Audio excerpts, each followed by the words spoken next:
seuraava pysäkki on Vaalimaa. Tuolla on Venäjä. Tuolla. Moi kaikki, tässä Eagle Rush ja mä kerron tällä videolla, miten pystyy matkaamaan Helsingistä Pietariin nyt poikkeusaikoina. Ja jos on uusi kanava, niin tilaa subscribea tuosta alhaalta. Lähdetään Pietariin. Mä pidän teidät päivitettynä. Näytetään vähän matkan kohokohtia tässä näin. Tietenkin rajalla ei saa kuvata, mutta palataan pian.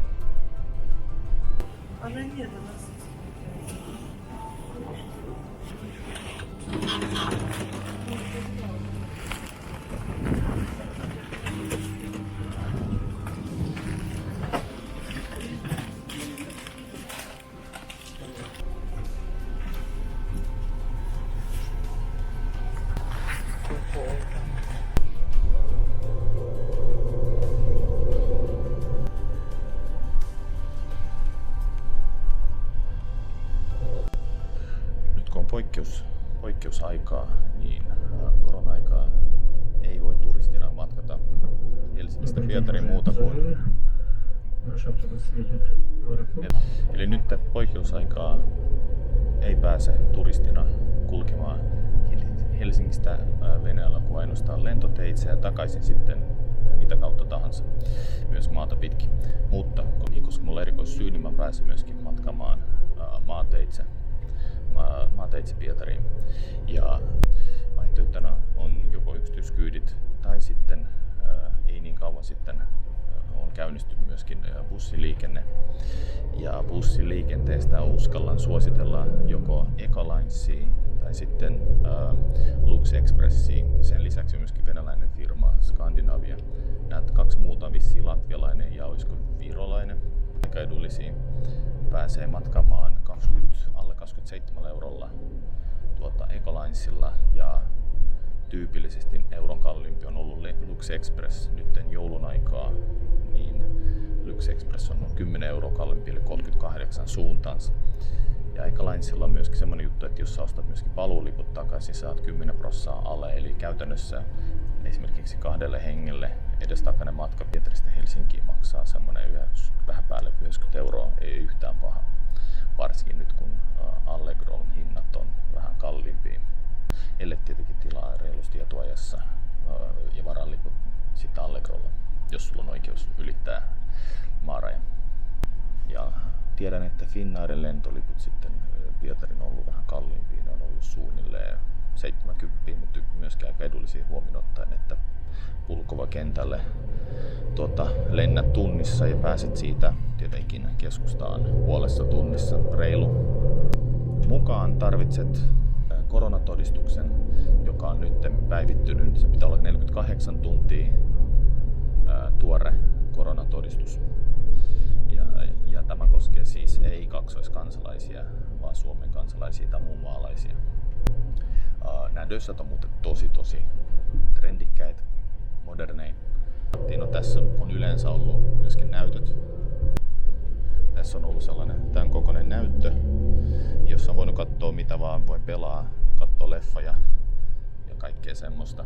Ja tää on joku muu malli, niin jostain syystä tässä nyt ensimmäistä kertaa puuttuu näyttö, niin Olga joutuu keksimään jotain muuta tekemistä. Ja придётся делать что-то другое. Rajallahan ei saa kuvata, mutta tässä matkassa kestää suunnilleen 7 tuntia. Joskus se voi olla vähän alle ja joskus se voi olla yli. Kaikkea voi sattua varsinkin Venäjän rajalla. Ja Venäjän rajalla saattaa kestää päälle tuntikin joskus. Venäläiset tarkistaa kaikki laukut, kaikki pitää näyttää. Ja jos on paljon porukkaa, niin siinä tietenkin kestää. Suomen rajalla kestää vähemmän, mutta siinä taas on hyvin tarkkaa tämä koronasäätö, jolloin sitten ihmisiä otetaan pienissä erissä, oliko 5 hengen ryhmissä sisään. Silloin kun ei ollut bussiliikennettä, niin silloin oli tietenkin pimeätä, tavallaan, pimeätä harmaata matkustamista yksityisillä, jotkut peri rahaakin luultavasti ja mitä nähnyt jotain ilmoituksia, niin hinnat pyöri jopa siinä 70 tienoilla, että 50-70 yksityishenkilö otti matkasta Pietarin kyydistä. Ja tietenkin kun nämä bussit kulkee kaksoiskansalaisille sen muille erikoissyin ylittäville, niin hinnat on varmaan tippunut, en tiedä, en ole kattonut edes.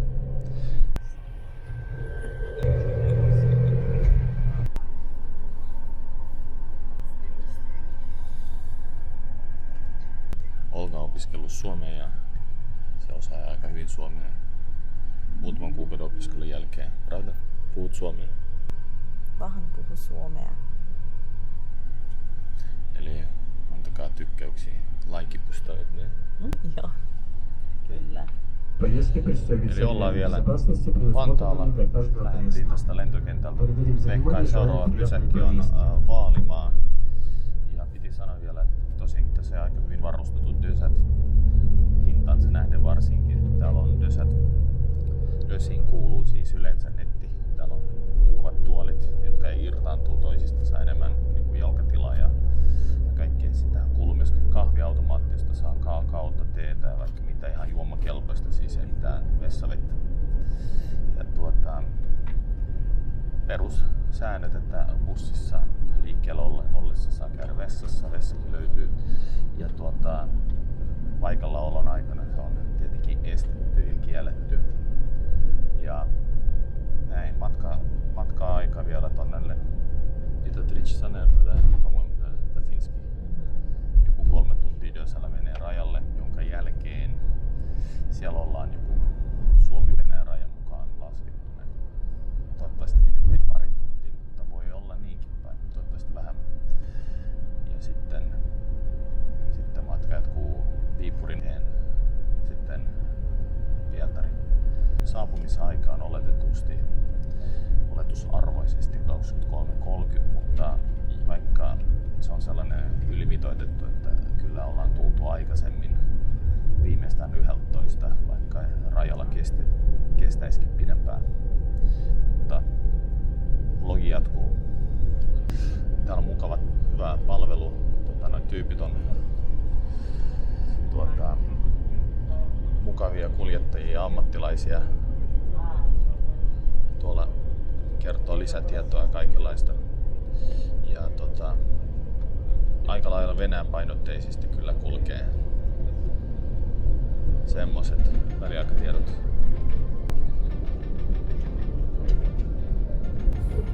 Это старый или новый, мы понять не можем. Автобус? Да. Не, автобус вообще не старый, просто еще не переоборудовали. Просто здесь так надеялись, что телевизор. А их сделают? Нет, ну, завтра поеду на другом, на том же, который работает. А во вторник? Во вторник? Да. Kuulemma sitten kun tullaan tiistaina takaisin, niin meillä on sitten ihan uusi työssä, jossa on myöskin TV-mahdollisuus. Se on tärkeä. Olja haluaa katsoa leffoja. Minä haluan katsoa telkkaria. Ja aika kuluu siellä nopeasti, kun on hauska. Me juodaan tässä mukaan otettua teetä. Ja testettiin just törkeä hyvää appelsiini teetä Forsmanilta. Törkeä hyvää. On kyllä hyvä ja matka on pitkä, joten kannattaa ottaa mukaan vähän naposteltavaa ja ihan ehkäpä joku kunnon lounas, joku tommonen kunnon sämpylä. Nälkä tulee ja rajalla saattaa kestää, jos jollain ei ole paperit kunnossa. Ja sillä tavalla Olga sanoi, että hyvää Tosi teetä. herkullinen tee. Forsman tee löytyy myös Pietarista uutena tulokkaana, paluutulokkaana. Muun muassa Prisman hyllyltä. Täällä on hämmennystä herättää siis tietenkin koronatodistusasiat, puhelinnumerot, näin venäläiset hirveästi tiedustelee asioita, mutta usein ei itse asiassa jopa edes katso niitä. Että venäläiset tapaa hieman muodon vuoksi.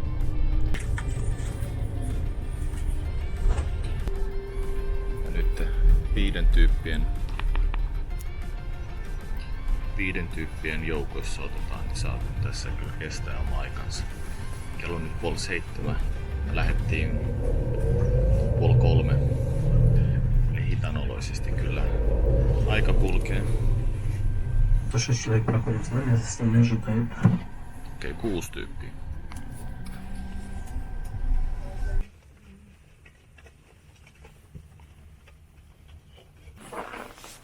Ja näin nyt on Suomi-raja tsekattu, menty läpi. Ja tuolla on Venäjä. Tuolla on vielä hetki Suomen maata ja sitten on Venäjä. Mutta nopea tsekki, hiljainen raja, ei vaarimoilla hirveästi porukkaa. Ja passi esille ja menoksi vaan. Ei turhia kysellä. Venäjän taas siellä tullaan kysymään. Ei kysymään paljon, mutta tsekkaamaan kaikki tavarat ja hemohärdeli ja venäläistä sellaista meininkiä.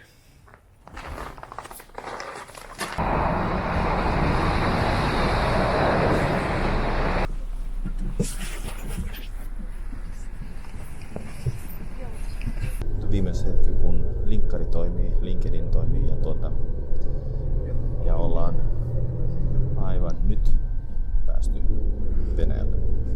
Luvassa on usean tarkastusvaiheen rajatarkastukset ja rajamuodollisuudet.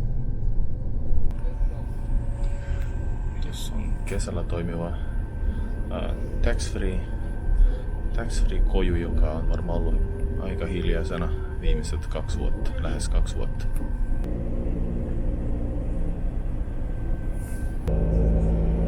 Siinä meni Venäjän valtion semmonen pylväs, joka osoittaa, että ollaan nyt Venäjällä. Katolta näyttää Venäjä. Adressia смотрите. Он не будет тратить тогда. Sais kuvata, mutta täällä tsekataan siis. Täällä pitäisi ekalla pisteellä tarkastetaan vaan passien kasvopuoli. Ja sitten mennään tarkastukseen, sitten lisää tsekkauksia. Tuolta näyttää Venäjän tulliraja. Ollaan Venäjän rajalla. Ты снимешь там ошибку в написании?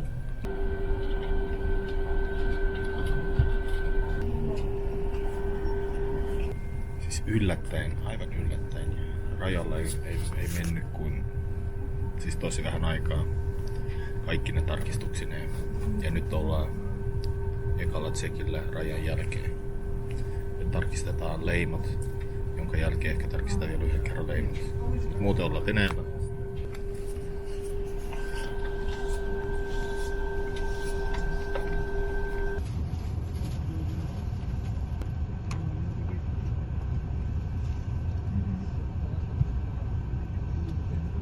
Ja siis asiakaspalvelu on lähes aina erittäin hyvää Venäjän rajalla.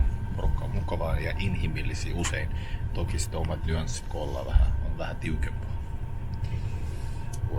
Nyt me syödään suomalaista kebabia. Se oljen kanssa syödään kunnon helsinkiläistä kebua. Nyt eri aika, eli tunti edellä on täällä.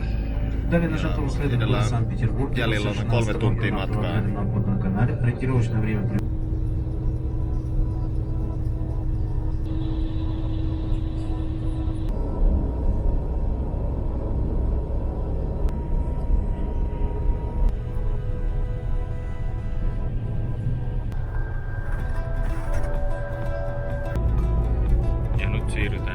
Lähdetään maksulliselle moottoritielle, missä pääsee nopeasti stadiin. Se on maksullinen, mutta kuuluu tämän bussin hintaan, eli me päästään nopeammin ilman jonoja suoraan keskustaan Apodne-kanalille, joka on tuolla ydinkeskustasta etelään.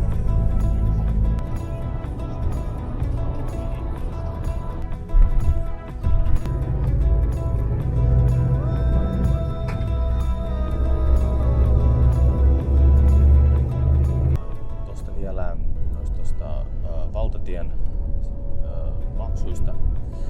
Siinä on eri vaiheet, missä sä maksat välissä. Jos sulla on sellainen transponderi, millä sä maksat etukäteen, niin jolla sä oot maksanut etukäteen, sä valitset sen kaistan, sitten se on erikseen käteiskaista ja sitten erikseen niinku korttimaksulle varat. Eli näin tuolla Pietarin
laidalla. Tässä on tuolla satama. Tuolla näkyy, että toimii matka jatkuu.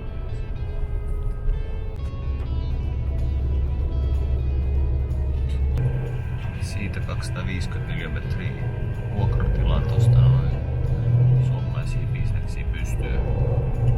Ollaan Obvodny Kanal alueella, missä on myöskin tää keskusbussiasemakin on yksi niistä. Se on Varsovan Express. Myöskin Prismaistakin tietenkin upea kirkko. No nähtävä riittää. Ui. Kaikkialla on nähtävää. Niistä nähtävyyksistä mulla on kyllä kanava täynnä matskua. Tää koskettaa. Tää kertoo ihan muusta.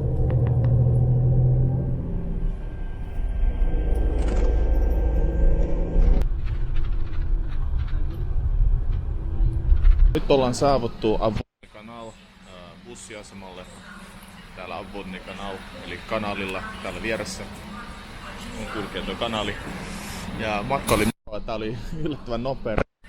Pietarin pääsee ja kannattaa tulla. Lähdetään nyt tästä taksilla.